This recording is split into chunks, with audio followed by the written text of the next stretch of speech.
Today we'll be discussing how comedians deal with hecklers, and we'll be discussing the idea of difficult parents in pediatrics. This is Doctor versus Comedian.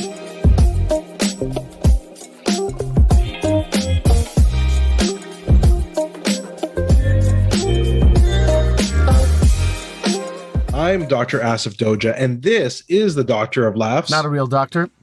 Ali Hassan. Every episode, I pick a topic for Ali from comedy and entertainment, and I question him about it. Then Ali picks a topic from medicine and health and grills me on that topic.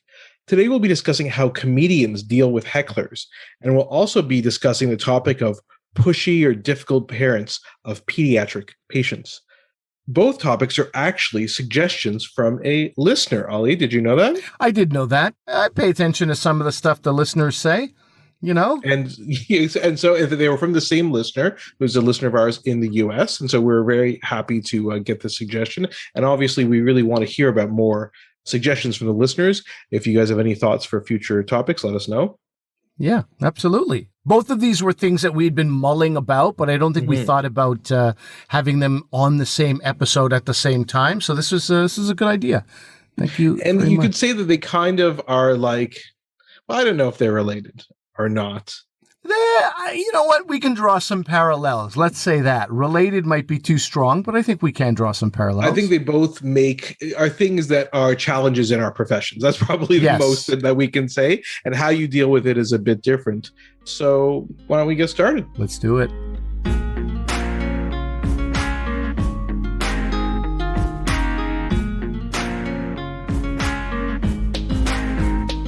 Just a small town girl. Where does she live?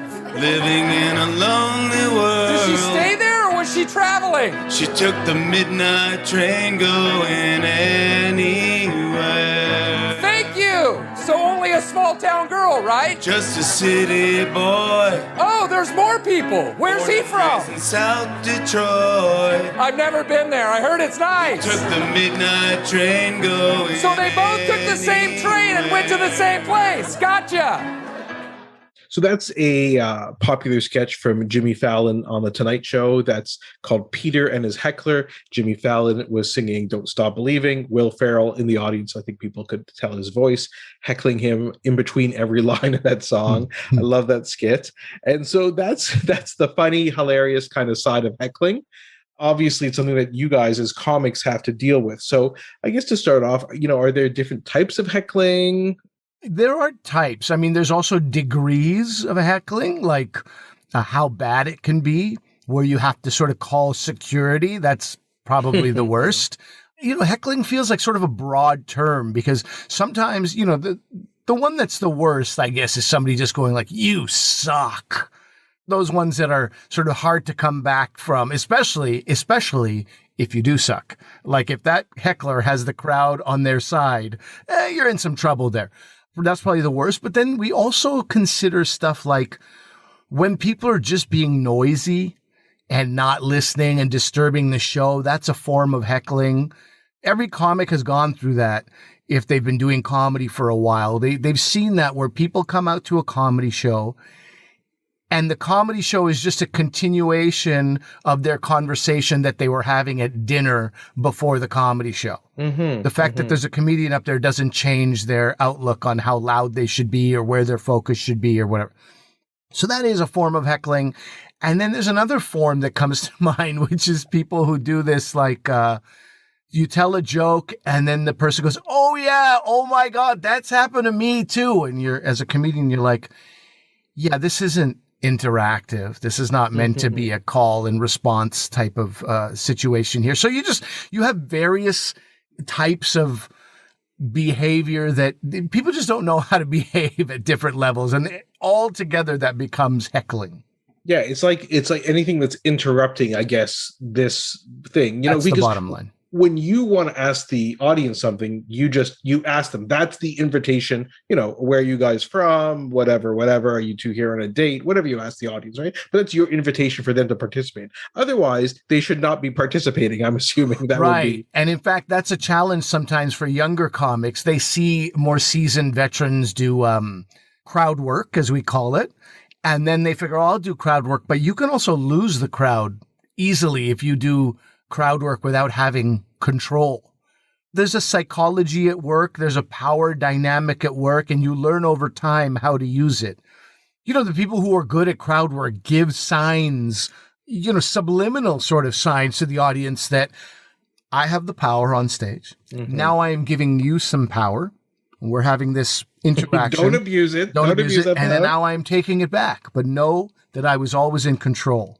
I was always in control. Because I can imagine if it doesn't, it would be one of the worst things you could ever see in a comedy club, was things just go downhill, downhill, downhill. Like if you lost control of the crowd, yeah, is there a bigger nightmare? It's worse than people not laughing. It's like being a substitute kindergarten teacher sometimes. That's the best way I can describe it. If you don't have control of the crowd.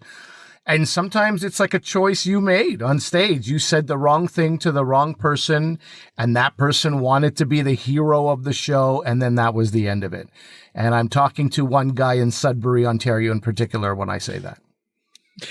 So did that happen to you and your show kind of tanked, or you saw it happen to somebody else? No. I've seen a lot more heckling than I've experienced, thankfully. But one guy in Sudbury that's a pretty special memory that I have.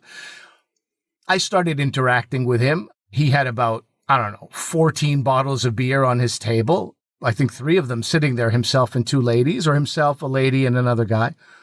And he had a lot of beer there, so it was, worthy of... I also have some level of ADD, so I get distracted by these things, and then I talk about them, and I have the confidence to make it funny or make it fun. But as soon as I started talking to him, in his defense, he never spoke to me before I spoke to him. But once I did, I opened up some floodgates. Then it was like every single thing I said, he would say something back. And, I'm not the type of comic to be like, dude, shut the hell up. And sometimes you feel like saying that. And I've gone there, but that's not really, I don't like that. I enjoy that. So I stay a little playful for as long as I can. But just to give you an idea, when it was time to do my sort of closing joke, my words to him were like, buddy, I'm begging you. My friend Dave Merhesh is coming up next. You're going to love him. Just let me tell my last joke. Just let me tell my last joke. He's like, all right, dude, I'm sorry. He didn't seem like a horrible guy, but I lit some sort of thing underneath his butt. Anyway, the club asks him to leave.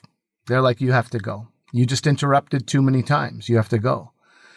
So he pays and he leaves. And my buddy Dave Merhesh does his 45 minutes. We were double headliners, basically. I did 45, he did 45. Somewhere during Dave Merhesh's set, while this guy was walking the streets of Sudbury, he got angry. And he goes, no, hold on a second. All the money that I paid in that bar, I didn't talk. That guy talked to me. And he came back and he wanted to beat the crap out of me. He goes, I want to have a talk with that. Yeah, so Dave was still on stage. And this guy was like, I want to talk to that guy. So he had I don't know if he'd done some Jack Daniel shots while he was gone, but he was very much more angry. And so then I had to hide in a stairway. The owner was like, can you just wait in the stairway? I'm going to get rid of this guy. I was in that stairwell for quite some time. I really thought they forgot about me. I was like, I feel like everybody. And then, they were like, he's gone. And then sure enough, some people in Sudbury were like, don't worry about that guy. He's just a loser. He's drank so much. He's going to be in a ditch in the next few minutes. Anyway, don't worry about him. We go to a bar in Sudbury. Who's at that bar? Oh, no. This guy had a tolerance for booze. I'll tell you. And we had to leave that bar right away. I was like, oh, God, let's get the hell out of here. And then we just drank in a hotel room. Wow, so that guy wanted me dead. So that's a type of heckle. Yeah, that's one of the more extreme situations. I was going to ask you about minor things. Like, does it bother you when people are looking at their cell phone? Aren't there some times where they're like, you say something and they're like, oh, yeah, that happened to me too. Yeah. And they're like, you're having a conversation, but you're not having a conversation. You're not having a conversation. There are just, you can't expect everybody to know how to behave in public. That's the bottom line. So you're a little bit forgiving. But if you make fun of them, you hope that they realize that, oh, I'm doing something I shouldn't be doing. Or if you tell them, gently, like, hey, man, I didn't need your life story. I'll take it from here. I've got the mic. Don't worry. I'll do that. And it's like a gentle laugh. And you hope that you can move on. But sometimes you really can't. Another form of heckling, and another thing that I've never seen since, a guy put his feet up on the stage and started chatting with his date really loudly, doing it so loudly. Like, so I got off stage, I'd done my set, and I was like, that has to be some like exec from NBC or something. That has to be a scout. That has to be the confidence with which they had their, I was just like, my mind was blown. The host came up after me. It's my friend Cal Post. One of the best things I've ever seen. Just had the whole crowd chanting, "Shut up, shut up." It took some time for him to get there. And then security dragged this guy out forcibly. And he was holding on to the door frame so that they wouldn't, and they were pulling him out of there. And his date, that was the first date. She said, "I'm staying. I don't like that guy." And so she stayed. She joined another table. She became like a lovely friend to the show. And that guy got carried out, later came back crying, trying to get back in. He was crying. He was like, "Oh, my mother died, man. You guys don't understand." It was crazy. And it's just a reminder that you just don't know what people are going through. So I wanted to ask a couple follow-ups about that, not that particular story, but what you mentioned. So first of all, it's that whole front row thing, because, when I've gone to see you at a comedy club, sometimes they want to seat me in the front row, and I'm like, no thanks. They're like, "No, you got to sit there." And I'm like, dude, I'm friends with the comic. It's not going to be funny if he's talking to his friend. Like, nobody wants to see that. So okay, fine. So then I sit in the back. But do they purposely want people to sit in the front, or do they choose those people to be like, "Oh, this person's going to be easy to make fun of"? I don't know. Not at all. I've never heard of that. I've never seen that. I think at the end of the day, it's just awkward for a comedian to be on stage and have an empty front row in front of them. That's the bottom line. So they just want to fill the seats properly, because if you leave it up to people, they'll go, "I don't want to be made fun of." And the truth is, there are comedians who will make fun of you. Not as many as you'd think, but some, particularly the more insecure of the comedians, like to choose somebody and make an example out of them, and thereby showing they have control, so nobody else better mess with me, this kind of thing. Or, the truth of the matter is, people like to laugh at other people. So sometimes you make fun of somebody to get the rest of the crowd on your side. There's one sacrificial lamb there, and often they're in the front row. Well, yeah, I mean, that's slightly mean, I think. I'm not sure. Well, comedians are not all like well-balanced people. I mean, nobody's accused. Good point. There's another topic for another show. But it's funny you're talking about that, and in terms of making fun of people in the front row. So I think this is now time for a story that you and I experienced. Do you want me to tell this story? Sure. So Ali and I were visiting our friend Dave, who lives in California, and Dave lives in San Diego, but we decided to drive up to just outside of LA to go to a comedy club. And you were performing. I think you got... Yeah, I got a set. It was a big moment. I never performed in the U.S. I got a set at the Comedy Factory in Long Beach. Big room. A lot of stars passed through there. Lots of people there. Yeah, it was great. And so the problem was Dave invited some of his friends, and one of his friends, I can't even remember this guy's name. Well, I will tell you, that friend was a wonderful host. I was in that man's home. Yeah. He had 2 orange trees in his front yard. I've never seen such a thing as a Canadian. Orange trees. We were plucking oranges off his front yard tree and eating delicious oranges. And I thought, what a great guy. Yeah, I thought the same thing. He was super nice. Yeah. No, I thought he was a super nice guy too. So it makes the second part of the story very unusual. So we sat in the front row for the first couple sets, and then afterwards, some of us moved away from the front row for reasons which shall be obvious in a few seconds. So what he did was he didn't have his feet up on the stage, but he was sitting, if you can imagine, arms crossed, legs extended, kind of leaning back in his chair, and almost a scowl on his face. And he's a big man. He's a big man, 6'2" or so, very noticeable. Yeah, for sure. He was expressionless. How about that? He was a robot. He was an emotionless robot. And clearly his idea of going to a comedy club was, you try and make me laugh. If you're funny, I'll laugh, but you're not funny, I'm not going to laugh. Yeah. And he just sat for there. I've never seen comedians so thrown off by something. I couldn't even do anything because he's my friend's friend, somebody I'm almost about to call a friend. He's had me in his home. I can't be, if his name is Michael, I don't know. I can't be like, hey, Michael, I thought we were friends. Why aren't you laughing? It's very pathetic to be like asking your friend, why are you not laughing, friend? I was in your home. So I didn't really know how to handle this. And I felt the most bad that I brought this new person to the room, brought this guy as an audience member, because I'm sure the comics were like, who is that guy? And the last thing I want to do is raise my hand and be like, oh, sorry, that's a friend of mine. It's a friend of a friend. Yes, that's why we left and moved to the back of the club, because I'm like, I can't be associated with this dude. And it's crazy. And these are like seasoned LA comics. Like, I mean, LA and New York probably have the highest number of comics per capita, I'm sure, in North America. So these guys are seasoned guys, right? And they were just like, I mean, some of their whole set was revolving around this guy not laughing. It was insane. Yeah, he was, sorry, a loser. I'm sorry, man. You know who you are. It was a bad idea. So, okay, but let me kind of switch it around, man. Is heckling ever justified? And I have an example of this kind of as well, but I'll ask you that first. Do you think it's ever justified?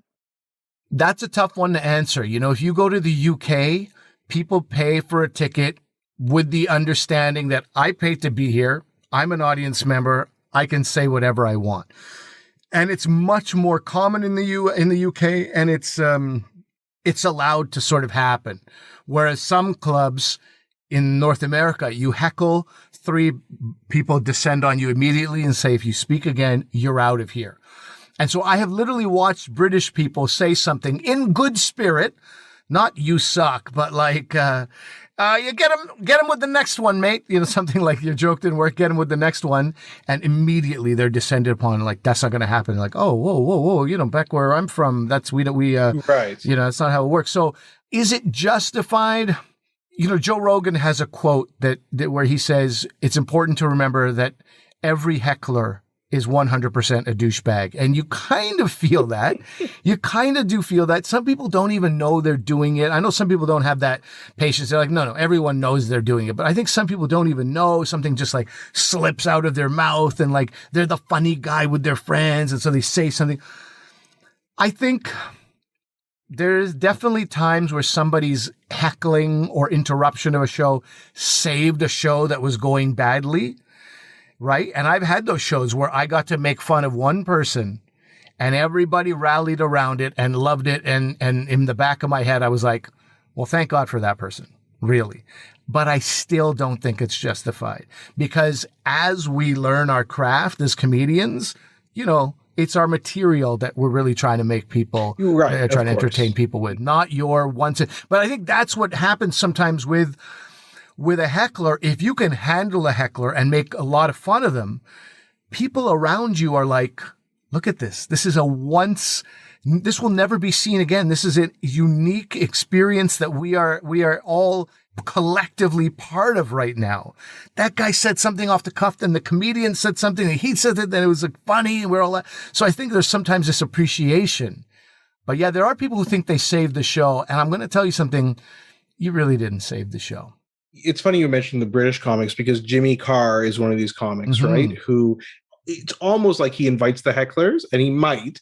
I mean, he is, you know, playing chess with these guys, right? He is so far ahead of them, and we can't play any of his material because it's pretty risque. But he's hilarious, and he's on another level when it comes to these types of people. But the example I was going to tell you, it wasn't really well, it was. Everybody booed this guy. So I was in the U.S. We were at Caroline's Comedy in Times Square.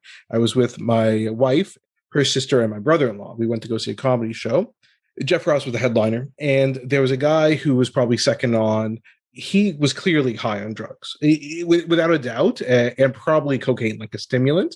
And he was just going on and on, stream of consciousness. It made no sense. He starts talking about like a shark jumping out of the water and biting him. And it was garbage. No laughs whatsoever, I think. I remember you telling me, right? And the booze just kept coming, booze and booze and booze. And eventually, you know, and the MC came out, was like, you're out.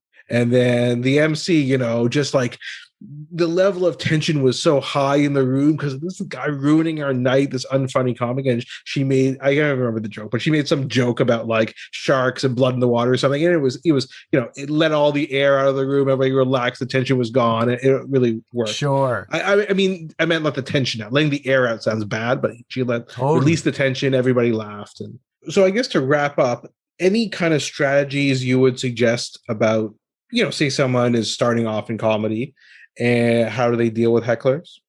There's no blanket strategy. It's about your personality as a comedian and as a human being. Some people are angry.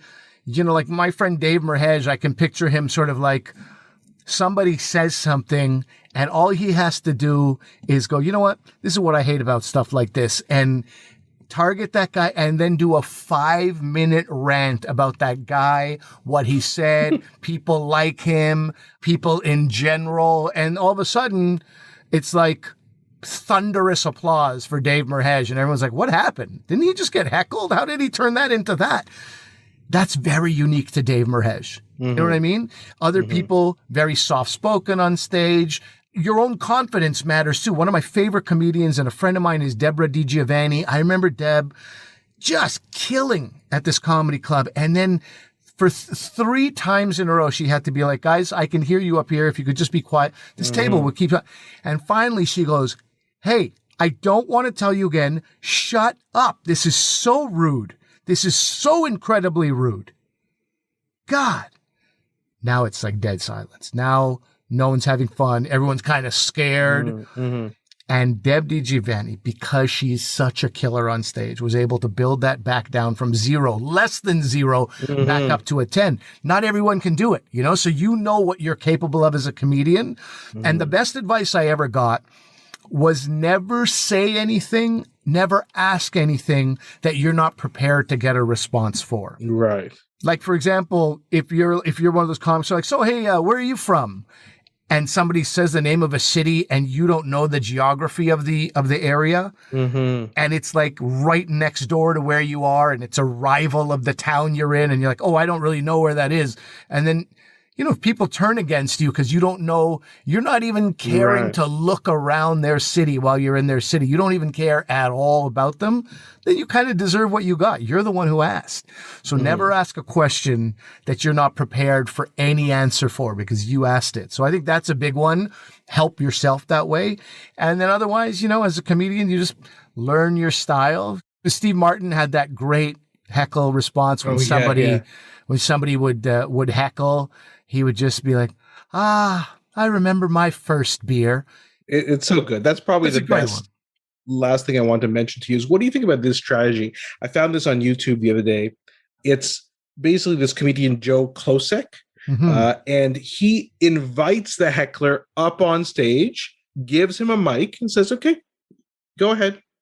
Go, you start making fun of me. Go ahead. And he does it. And of course, the audience is on the comedian side, Joe's side. So they're like booing and not laughing at this guy and his lame jokes and stuff like that. Yeah. And I don't know, but I think that took a lot of guts for him to do that. I don't know if that would be advisable. I've seen a comedian do that. Mark Forward, a Canadian comedian at the Comedy Nest in Montreal, told the guy to come up, you tell some jokes. And then Mark went and sat in the audience and heckled him. But like rude, like way ruder than the guy was. Mark almost actually lost the audience in that point because he went overboard. Right. But my whole thing is that you cannot guarantee that audience member is going to come on stage. Because it has, you've seen that too, where you go, come on, why don't you come up here? No, thanks. You're supposed to be the professional, not me, that kind of thing. So again, don't ask for something that you can't guarantee is going to happen. Don't ask for something you're not prepared for the answer for. So you can't guarantee that audience member coming on stage, but if you can make it work, fantastic. Sweet justice. Well, Ali, I really appreciate these tips. The next time I'm presenting at a medical conference, anybody heckles me, they don't know what they're in for. Neurological? This guy's so dumb. He doesn't know anything about the brain. All you do is start crying.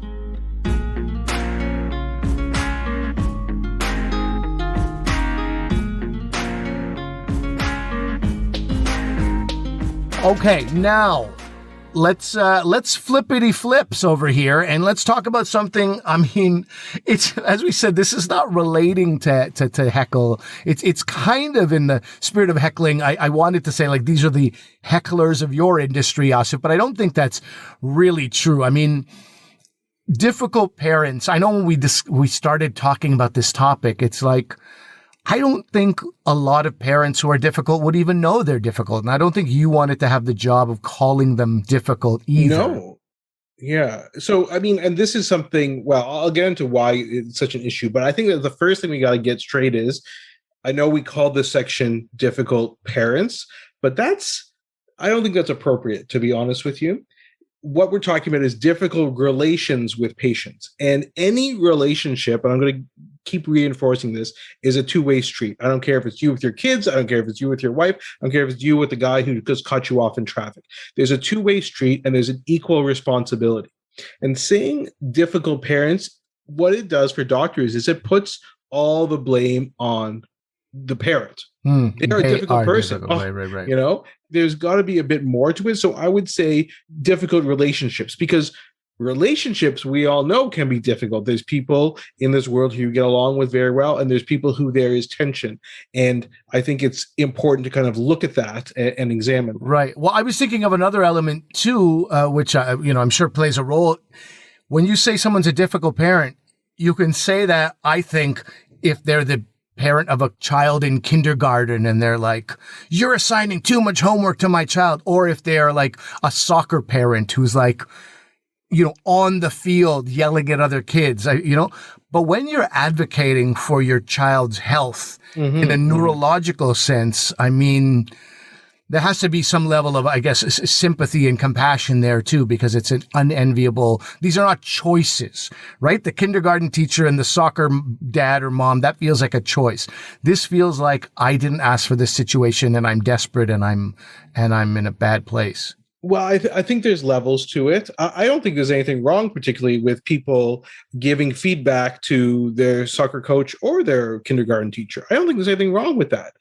Often it's how you do it. And the soccer is a good example. I mean, both of our kids play soccer, like some of your kids, some of my kids. And we've seen this kind of abusive language that we see and things like that. And that obviously has no place. Does that happen in healthcare? It does. In that respect, I agree with what you're saying. Lumping those people on the soccer field who are yelling and swearing at the 12-year-old referees, right? That's not, you cannot equate that at all with this quote unquote difficult parent or these difficult relationships. Right. But to be fair, there's some interesting, and you'll see this a lot in pediatrics. In fact, lots of people who go into adult medicine say they don't go into pediatrics because of this worry about having to deal with these difficult relationships with parents. So there's one quote I found from this author, Ajibike Lapite, which I apologize in advance if I'm butchering your name. This person says, if you ask me in medical school what I anticipated to be the hardest part of pediatrics, she'd say, loss of a pediatric patient. That would be very difficult. But she's like, it's not. It's my interactions with parents. That's very difficult. That's what people have this hesitation about. And you can see why in some of these circumstances, people will butt heads because, as you said, the parents, they have what they perceive, what they want the best interest of the child, and doctors have that. And when those align, it's great, but sometimes it doesn't. Now, I'll also say something. The vast, and I'm talking 99.9% of relationships I have with patients, parents, family members are amazing. I love my patients so much. I love their families. They're so nice. We have such a great relationship, even with a difficult situations. You said 99 point, and then you hesitated before that third 9. I'm going to say it's a little lower, but we'll keep it in there. I'm going to say it's 99.75. So that's what I'm thinking. Sure. It? Let me ask you something. Is it like once a week or once a month that you encounter sort of difficult, challenging relationships? Certainly not on a daily basis at all. Is it every month? Maybe. I mean, I've been doing this a long time. I'm pretty used to people who are, coming to terms with accepting a diagnosis, or they disagree, or something goes wrong, in the hospital. I'm okay with that. And I think there's rare exceptions where it devolves into something where I would say is a difficult relationship. I asked that question because I remember when I was in sales, and I'm not trying to equate my selling of DVDs and dishwashers to your pediatric neurology, but we knew like 1 out of 10. This is the way it was presented to us. 1 out of 10 customers are going to be a jerk, and some days you got 3 people who were jerks, and you're like, what's going on? But then you'd have 3 days of no jerks, and you were like, oh, it actually really does. Yeah, no. You frame it that way. It's not like that. Because it's extremely rare. I said 99% of interactions I have are good. Yeah. 99.9 is actually what you said. And so, of course, it's extremely rare, but this is a true statement. That 0.01% takes up it takes up 99.9% of my day, if that's the case. That's the issue. So honestly, it's rare, though I will tell you something, and this is something I want, and we need people to keep in mind. By people, I mean doctors. I've seen it more recently in the past year. That's for sure. Sure. People's children are sick, usually in the hospital, usually with something relatively serious, and we're in the middle of a pandemic and lockdowns, and maybe some people are getting COVID in there. Like, it's so stressful to handle. I don't know how I would handle it if my kids got very sick to be hospitalized during the middle of the pandemic. So I think there has to be a bit of empathy about that. But what's interesting to me about this is that I always want to talk about data, right? And there is some data on it. They say it depends on which study you read, but probably some people will say in adults, so adult medicine, 30% of their relationships with patients are categorized as difficult. So that's a lot. That's high, right? That is high compared, because I just said it was like 0.1. Yes. And as you were implying, maybe I'm exaggerating slightly. The problem is we're not talking about a relationship between an adult physician and an adult patient. That's different, and there's different dynamics at play. We're talking about parents and their relationship to their child and then to the doctor who's treating them. So it's a bit different. So there are some surveys like that looking at some of these issues, but there's not a lot in pediatrics. And I'm surprised. I was surprised when I looked at the scientific literature. The best study I could find was from 2017, and it's in a journal called Cancer. Like, the name of the journal is just Cancer. Wow. And they look at all types of cancer and all types of different studies dealing with cancer. So this was a very specific study looking at the interviewed and did focus groups with patients and parents at one of the children's hospitals in Boston. And they looked at the different perspectives they have. So there's different kinds of research you can do, right? There's what we call quantitative research, which is doing a survey, tallying them up and saying, 30% of doctors say they have a difficult relationship with their patients, right? But then you can do what's called qualitative research as well. And that's actually the type of research that I do more often in terms of my research hat that I wear. And you know what this kind of research is, because it's like a focus group, right? When like your focus group testing a product, right? You're not sending out the new label design for Pepsi to like 100 people and having them write back to say which one they prefer. You get them in a room. Which one of these labels do you like better? Why do you like that better? What are the reasons? And they talk and they kind of agree and disagree, and you put all that information together. So that's kind of what qualitative research is. And that's what they did here. They interviewed these people, and there's different techniques you can use in qualitative research to kind of bring out these common themes that they found. So this article is very good, and we'll put a link to it because I think it's very useful. One of the things they start off with, which I think is very important, is you got to kind of put the discussion in its correct place, right? And they first really reinforce what I said at the beginning. It's not calling parents difficult parents and just leaving it at that, assigning all the blame to them. They're saying that you need this mutual respect and trust, and you need to have this dialogue between them. And really a patient-centered care, right? Focusing on the patient, not focusing on the needs of the hospital, not focusing needs of the province or state, and not focusing on the needs of other patients on the ward, but that individual patient, that has to be an important aspect. So what did they find in their study? They found that in general, the parents described a difficult relationship, because now it's a two-way thing, right? When you call it a difficult relationship, as I said, it's factoring in the physician, and is it a difficult physician, right? Maybe that's what the problem is. This question of sometimes they don't feel the doctors are working in their child's best interests. And when that comes into conflict, that's when they have a problem. So in other words, they say sometimes doctors just see what they're doing. This is a job, but they're not seeing you as a person, right? Right. This is reminiscent of what we were talking about in the cannabis episode, because there are some thoughts, feelings, anecdotes, maybe not evidence yet, about how efficient cannabis use is in, for example, epilepsy you'd mentioned, right? Mm-hmm. And in that episode, you were talking about a similar thing where parents are like, act like you don't care. Whereas the truth is, if you could help their child, why on earth would you not do that? Exactly, right? It's kind of getting people on the same side. Now, if you look at the studies in terms of, complaints, complaints to the hospital by parents or patients, complaints to your governing body, or malpractice lawsuits, which is kind of like the nuclear level, it's almost always a communication issue. It's almost always. So communicating things properly is the most important. And when things are not communicated to families, glossed over, not explained properly, you're not informing people, telling them the pros and cons of everything, and just kind of doing things without talking to them, that's where you can erode this trust. That's a big thing that was found in this article, was parents often have to have this level of trust. And it can, trust is a two-way street, obviously, like I said before. So one of the quotes in this article is, when I meet someone, I don't know if I trust them as a doctor yet. That part has to be earned. Right. So, and especially the families who have children with very complex diseases, and cancer certainly is one of them.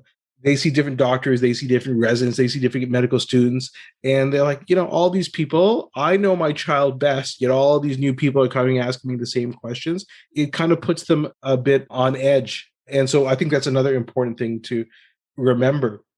You were asking me about heckling and what are some of the bad heckles I've seen or gotten, but I'm equally curious here. What do these difficult relationships look like when they show up? How do they actually present themselves or manifest themselves? Often what starts these things off is, like I was talking about, a poor communication. Parents feel they've been burned. They had trust, and that trust is lost for whatever reason. Either things were not communicated properly, an adverse event happens that they were not talked about. So now they're on the defensive. When you bring up a proposed treatment or investigation or intervention, they're immediately on the defensive, saying, why are you doing that? Why are you suggesting that? And then they feel they have to go look it up themselves, ask other people, then they have to come back to you. Some other times there are patients who want meetings and constant meetings and to be updated. And obviously, I 100% agree, people should be updated. But sometimes you spend an hour in the morning talking to the family, then they ask you to come back later on in the afternoon, and then again at nighttime to come back and explain things, you know what I mean? And sometimes that's more, remember I said we have to keep in mind what else is going on with them. Sometimes that's anxiety, or sometimes it's having a difficulty dealing with the diagnosis. I have one, I'll give you one example recently that I had, where I was called because I was giving a diagnosis to a family, and when I left, they're like, yeah, you know what, they didn't understand anything of that. It's because you don't speak their language. Let's get a translator in, and you can explain it again. So I said, okay, no problem. So I'll come back, explain the whole thing again with the translator. And halfway through, they just ignored what the translator was saying, and they just spoke in English back and forth. You can probably see what was happening there. The parent did understand everything I was saying. Their English is fine. They weren't understanding because they weren't ready to accept the diagnosis, what was going on, and the concerns that we had, because it was a very difficult diagnosis to give. Yeah, I mean, I've been looking at those stages of grief, and while this is not grief-stricken people, I'm sure it's those same emotions, right? The anger and the disbelief and denial and all these things sort of show up. Why my kid, and this can't be happening. It is grief. That's exactly it. And some people you need to help people get over that initial hurdle of dealing with grief. I'll give you another example. I had a friend whose child was diagnosed with a learning disability, right? And my friend was so upset, crying, just couldn't function. It's just a learning disability. Think about what I see every day. I see people with neurodegenerative diseases. In other words, the kid is fine, and then they deteriorate, and then they die. I mean, it's horrible. Why are you so upset about this? But, and you know this, Ali, nobody expects their kids to be average. Right? No one thinks that. Everybody thinks their kids are going to be better than them, above average. The Prime Minister of Canada, they're going to be an NHL hockey player. They're going to do all these things. So everybody's expectations are already high. then you say, well, not only are you not average, you actually have this learning problem, which may impact some things. So we need to put some things in place in school. All these things end up being grief. Even when I give a diagnosis that's good, sometimes people find it difficult. So it's dealing with all this stuff and how people deal with that as well. I think we have to be sympathetic to how that goes. But to answer your question, sometimes it can go really off the rails. I won't specify the city or who this is, but one of my friends who's an adult doctor, so this is not parents necessarily, but it was, I think there was a bad outcome with a patient, and the patient's family like went to my friend's house. He's a doctor. They went to his house and were ringing the doorbell and yelling at him for the treatment of their family members. So obviously there are things that cross the line that's borderline illegal, trespassing and whatever. So that's a bit threatening and things like that. That's different. But I again, those extreme examples, you don't want to get too worked up about those because, and it's not just, a parent disagrees with what I have to say. Like, that's okay too. But it's the ones where you get to an impasse caring for the child. And then you have to go back to what we were saying before, which is, what are we all doing this for? We're doing this to help the children, right? We all have the best interests of children in mind, as you were saying.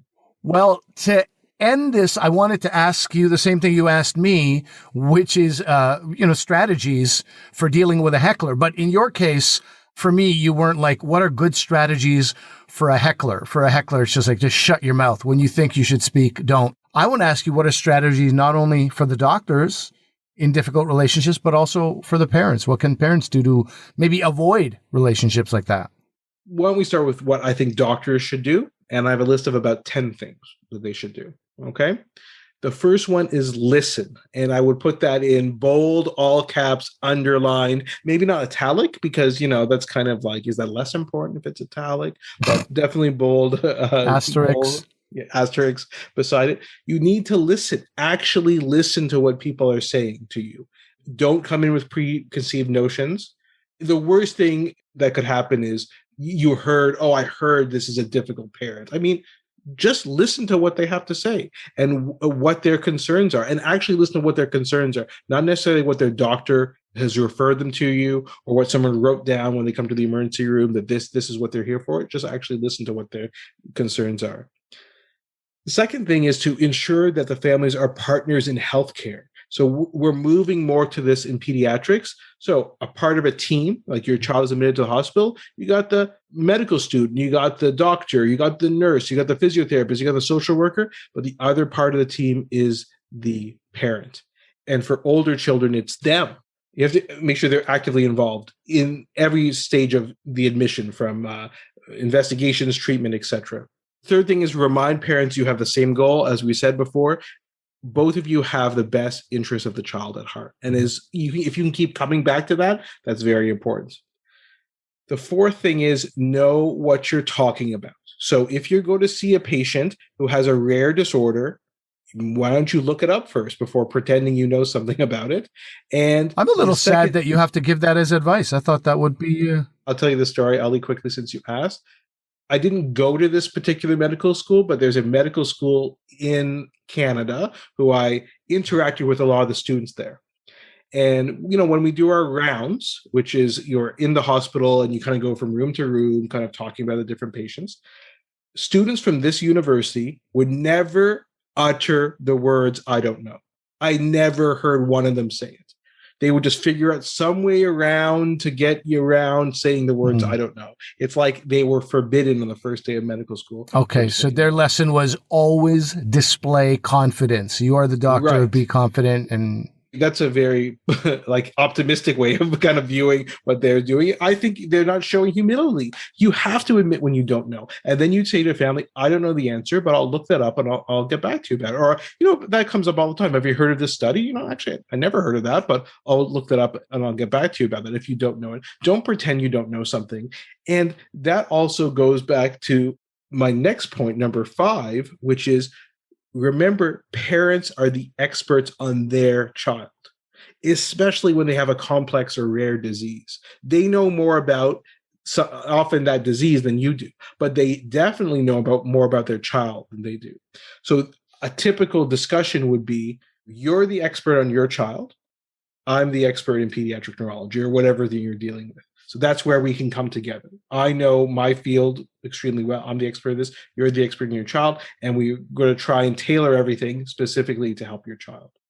And the sixth thing is to remember about children's rights. It can become very difficult from an ethical point of view. Remember, the parents may want something, but what does the child want?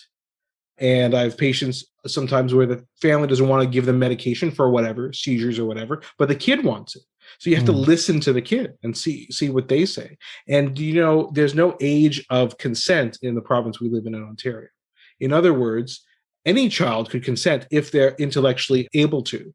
In our hospital, if they're 12 and up, for example, say the family wants access to the patient's chart, after age 12, the child has to sign it, not the parents. And obviously, parents get very concerned about that. But remember, you can't forget about children's rights. The seventh one is don't forget to be empathetic regarding what's going on. That's my example of what parents may be dealing with during COVID. You have to be sympathetic to mental health issues that may be going on with the family. But by the same point, don't forget what I said before. Just because a parent is having mental health issues and is not dealing with things well, doesn't mean the child should necessarily suffer for that. So that's something you have to work on. Eighth is ask for expectations early on. When a family comes to see you in the clinic, you want to make sure you know what they want immediately. Don't wait till the end of the appointment. They're like, I wasn't here for the headaches. I was here because I'm worried they're having seizures. Or maybe they thought they're seeing you for their constipation. But you're like, yeah, but I'm a neurologist. But that's what they want to talk about is the constipation. So find that early on. Also find out about constipation. You know what I mean? Be ready. Why not? You should find out more about constipation. I will. I've got some pressing, urgent questions. The ninth is remember you're providing an opinion, nothing more, nothing less. So sometimes when you get into these difficult situations with families where they really want you to give a diagnosis or you really want to say what they want to hear, which is like, this is curable, this is a great prognosis. I often say, listen, I'm giving you an opinion, and opinions you can agree with, you can disagree with. That's up to you. But I'm putting it all together, giving you an opinion. That's in the end what doctors do. And the last thing is, if you see someone getting upset or frustrated, a parent or a child, by what you're talking about, you can tell you've said something or something, their blood pressure is rising and the tension's increasing in the room, it's better to address it, right? And say, I feel I may have said something to upset you or something like that, and just call it out and bring it out in the open instead of just ignoring it and letting that kind of simmer. All right, so those are your 10 tips for doctors who we know we have doctors who are part of our listenership base. So hopefully that helps somebody see their own practice in a slightly different way. What about parents? What can parents do? So I have a couple of things, not as many for the parents. What I recommend to everybody is when they're dealing with the healthcare system, ask questions, make lists. So write your questions before you go to the appointments and make lists of things you want to ask about. And if you forget, write them down after you leave, and then you can either call or ask at your next appointment. And become an expert. I know we always say, everybody's saying do their research, but become an expert on what's going on and read about things. Make sure you feel you're well informed. Remember that communication is a two-way street. In fact, you have to advocate for your children. That's what you're there for as a parent. You have to advocate for your children. But I remember this example from when I was a resident in Toronto doing pediatric neurology. There was one parent, his child had a very complex disease. I don't even remember what it was. I had never seen someone do it this well. I'd say, Mr. So-and-so, we want to pursue this treatment. He's like, in the most calm way, he'd be like, I've thought about that, but I think we should pursue this. And the way he said it was so calm, but yet informed and firm and like, no, this is the way I prefer to do it, but so polite and so respectful. You had no choice but to say, oh yeah, that's a reasonable thing to do. What you don't want to do is do the opposite. Being disrespectful, yelling, guns a-blazing. Because the problem is the last thing you would ever want is people to start avoiding you and your child in the hospital. Oh, yeah. Not seeing you, not rounding on you every day, saving you to the last because they know, I got to be stuck in here an hour. And I'm not saying that those are good things that people are doing, but you don't want to put people on the defensive so much that happens. The issue that doctors are just providing an opinion. If you don't like it, that's okay. There's other people who may be able to give a similar opinion, may be able to give a different one. And the last thing is also remember empathy. Just like doctors should be having empathy for the situation of the parents, remember to have empathy for the doctors. So you could be listening to this and be thinking, well, what do you know? Has your child ever been medically ill? Has one of your family members ever been ill? Well, you don't know that. You don't know anything about me. Mm-hmm. And so don't assume that doctors have never been in your situation before, that they've never had difficult things like that.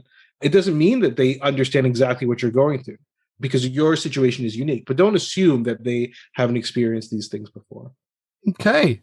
Those are not helpful for hecklers. I will say that again, but hopefully helpful for parents. That is our episode today. Don't heckle, be empathetic.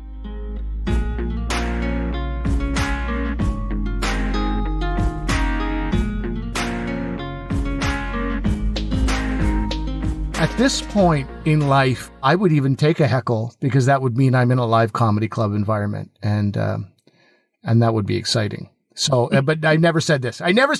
Cut it from the edit. Don't. We're keeping that. So just before we go, remember, follow us. We're on Twitter. We're on Instagram, Dr. V Comedian. We're on Facebook, LinkedIn. We're everywhere, really. You can leave us a rating and a review, but what we'd really appreciate is if you could just mention to one friend, somebody you know who listens to podcasts, and say, check out this podcast. I really like it. That would be amazing. We'd really appreciate it. Please remember that although I'm a doctor, I'm not your doctor. Medical issues we talk about are for your interest and information only and are not medical advice. Please consult your medical professionals for actual medical advice. And though that may sound rude, just keep in mind that while I am not your comedian, I am a comedian, but I could be your comedian. Okay? One of us is a little less empathetic. I'm here for you, everyone. And thank you for being here for us. It's been a nice episode. I've learned some stuff myself. Who would have guessed? Right. Who would have guessed? Who knew? We'll see you next time. Bye.